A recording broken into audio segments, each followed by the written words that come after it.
From the Presidential Palace, Manila, Dateline Malacañang.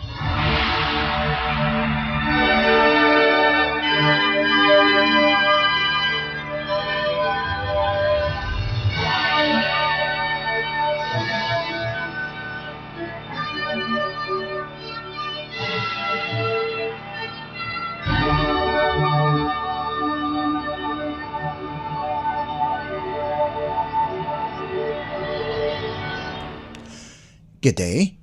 This is Dateline Malacañang, and I'm your host, Leo Magpayo.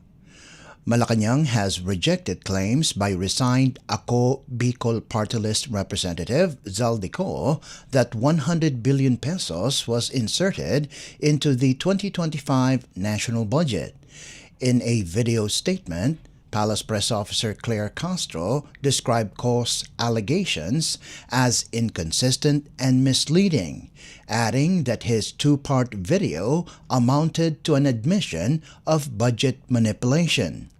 Co had alleged that President Ferdinand R. Marcos Jr., through Budget Secretary Amena Pangandaman, ordered the insertion of 100 billion pesos worth of projects into the 2025 budget, with 25% supposedly going directly to the president. Castro refuted the claim, noting that the president vetoed 194 billion pesos in line items, nearly double the amount Co cited.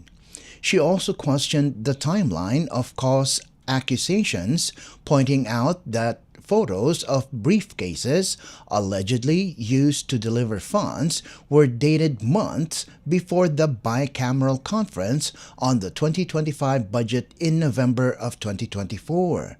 Castro urged scrutiny of Co's statements, particularly regarding the origin of the alleged funds, and challenged him to prove he did not personally benefit given the inconsistencies in his narrative. Ayon sa Pangulo, he won't dignify Zaldico's allegations. Ang mga binitawan ni Zaldico ay isang kasinungalingan, propaganda. Mas lumalaki ang kasalanan ni Zaldico sa bayan. Napakaliwanag ng mga pag-amin niya. Umamin si Zaldico sa ginawa niyang mga insertions para sa Budget 2025. Hindi na niya maitatanggi na siya ang taksil sa bayan na naglalagay ng mga insertions para nakawin lamang? At ang mga insertions na ito na nagpabago sa National Expenditure Program o NEP 2025 ang siyang ikinagalit ng Pangulo. At nagsabi pa siya na hindi niya makilala ang NEP 2025 na gawa ng ehekutibo na pinasa noon sa Kongreso. Kaya nag-veto ang Pangulo ng line items sa 2025 budget ng halagang 194 billion pesos. Kaya't ang sinasabing pag-insert ng 100 billion pesos ay taliwas sa sinasabi ni Zaldico. Bakit mag-uuto si Secretary Mina ng DBM na mag-insert na 100 billion pesos na proyekto kung tatanggalin at i-veto ang mga proyektong ito? Mas malaki pa ang pinatanggal ng Pangulo na halagang 194 billion pesos kaysa sinasabing pinapa-insert na 100 billion pesos. Sa pinakita niya mga maleta ay mas lalong nalubog sa kumunoy ng kasinungalingan si Zaldico. Pansinin ang mga pinost na pictures. May petsa January 2024, May 2024, June 2024, August 2024, at October 2024. Samantalang ang binabanggit ni Zaldico ng mga insertions ay para sa Budget 2025 dahil nag-usap daw sila ni Secretary Mina noong 2024 noong mag-umpisa ang BICAM process. Pero nag-open ang BICAM noong November 2024. November 2024. Kaya paano ma-deliver di umano ng kanyang mga tao ang mga maleta noong January, May, June, August at October 2024 kung hindi pa man nagsisimula ang BICAM conference para sa Budget 2025? Saan niya kinuha ang pera noong mga buwan ng taong 2024 kung sa Budget 2025 manggagaling ang di umano mga deliveries? At mga maleta lamang ang pinakitang ito. Nasaan yung mga sinasabi niyang pera? Paano seryosohin si Zaldico sa panawagan niya na paimbestigahan ang mga pangalang nabanggit niya. Kung ngayon pa lang sa video niya ay kitang-kita na ang mga gawa-gawang kwento. Sa ating pagsusuri, dapat lamang maimbestigahan si Saldico para malaman nating lahat kung saan nanggagaling ang kanyang kasinungalingan. Sa sinabi niyang wala siyang kinupit na halaga, kahit na nasa kamay niya ang pag-i-insert ng mga proyekto sa Budget 2025. Patunayan niya ito, lalo pat nagsusumigaw ang mga yaman niya. That was Palace Press Officer Claire Castro. Dateline Malacañang. Presidential Communications Office or PCO Acting Secretary Dave Gomez on Sunday said Philippine President Ferdinand R. Marcos Jr. is closely monitoring the mass demonstration organized by the Iglesia Ni Cristo or INC.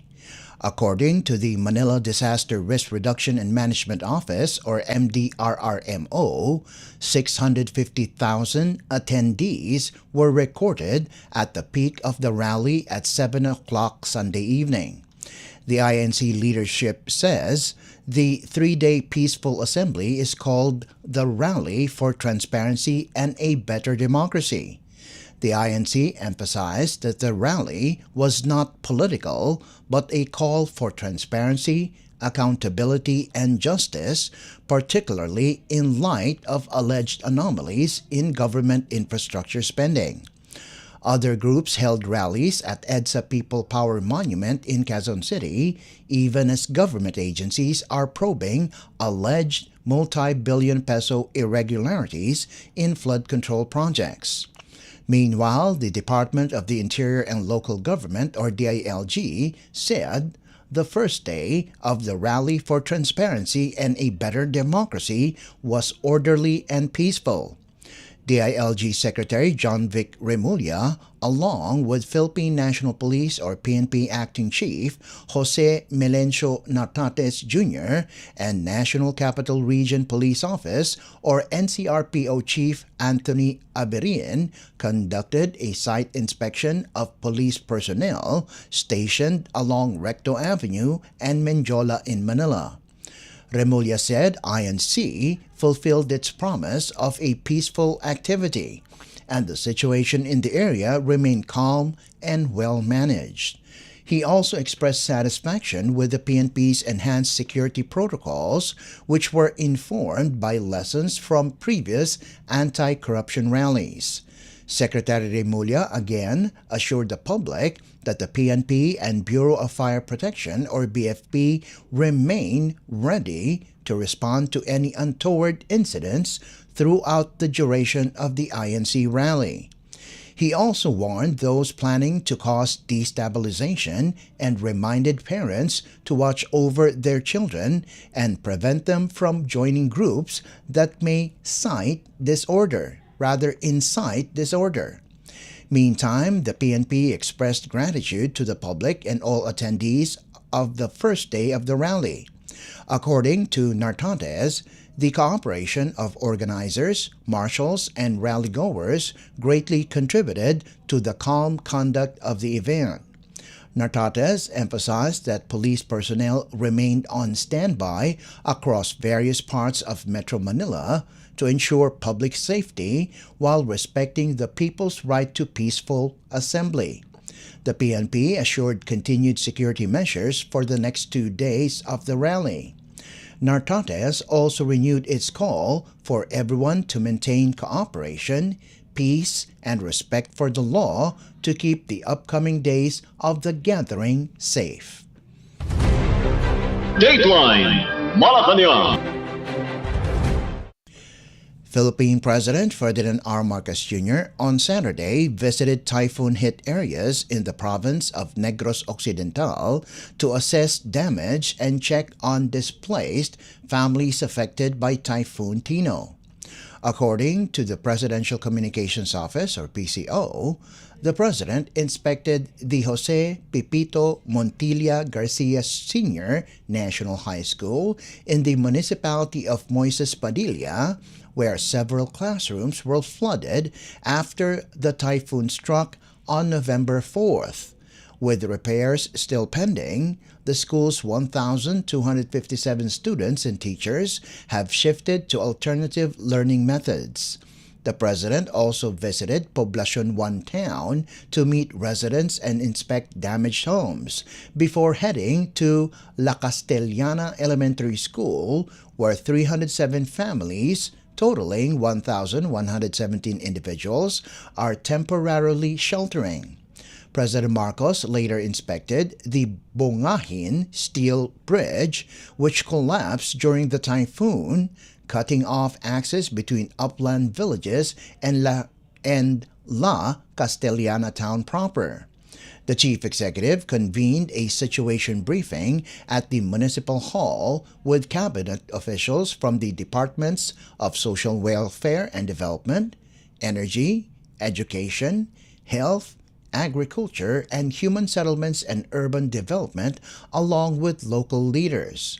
The government has allocated 95 million pesos for recovery efforts in Negros Occidental. Typhoon Tino damaged at least 48,290 houses in the province, with 6,855 classified as totally destroyed, according to the Provincial Disaster Risk Reduction and Management Office. Dateline Malacañang. The Philippines and the United States have reaffirmed their growing partnership in humanitarian assistance and disaster response, or HADR, with Washington committing an additional $1.5 million to support relief operations in typhoon-stricken areas. U.S. Ambassador Mary Kay Carlson announced the new aid on Saturday during a joint visit with Defense Secretary Gilberto Chodoro Jr. to Clark Air Base in Pampanga Province, where Filipino and American personnel are preparing thousands of family food packs, or FFPs, for airlift to Catanduanes and other affected provinces. The latest funding brings total U.S. support to $2.5 million following the devastation caused by twin typhoons Tino and Uwan across Luzon and Visayas. Carlson praised the coordinated efforts of Philippine and U.S. responders, highlighting their dedication and teamwork under challenging conditions. She also acknowledged the continued support from U.S. Indo-Pacific Command units involved in Armed Forces of the Philippines, or AFP-led missions. Chodoro expressed gratitude for the swift U.S. assistance, emphasizing that joint crisis responses strengthen the bilateral alliance. As of November 15th, the Department of Social Welfare and Development, or DSWD, has allocated 10,000 family food packs for Catanduanes, with 8,500 already delivered to Virac and 1,500 en route. During their visit, Chodoro and Carlson observed staging and loading operations, inspected food pack contents, and toured a U.S. C-130 humanitarian aircraft. Meanwhile, a Philippine Navy Marine HADR contingent arrived at Naval Base Rafael Ramos in Lapu-Lapu City to support clearing, search and rescue, and relief efforts in Balamban, Cebu, where access remains difficult. The team includes the Philippine Marine Corps HADR Company and engineering units from the Naval Combat Engineering Brigade. Navy and Marine officials said the deployment is part of the AFP's ongoing commitment to provide timely and effective aid to disaster-hit communities. Earlier, the Korean Embassy in Manila announced a $1 million humanitarian aid package to support the Philippines' typhoon recovery efforts, to be channeled through the International Federation of Red Cross and Red Crescent Societies, or IFRC. In a statement, the embassy hopes the contribution will accelerate relief operations and help restore normalcy in affected areas. Dateline Malacañang. Executive Secretary Lucas Bersamin on Sunday dismissed reports that he is set to be replaced by Finance Secretary Ralph Recto. In a text message to reporters, Bersamin said the reports were not true until it actually happens. Online news outlet Politico earlier reported that a major reshuffle may be underway in the Marcos cabinet, with Recto allegedly being considered as Bersamin's successor. The same report also claimed that Frederick Go, Special Assistant to the President for Investment and Economic Affairs, is being eyed to head the Department of Finance.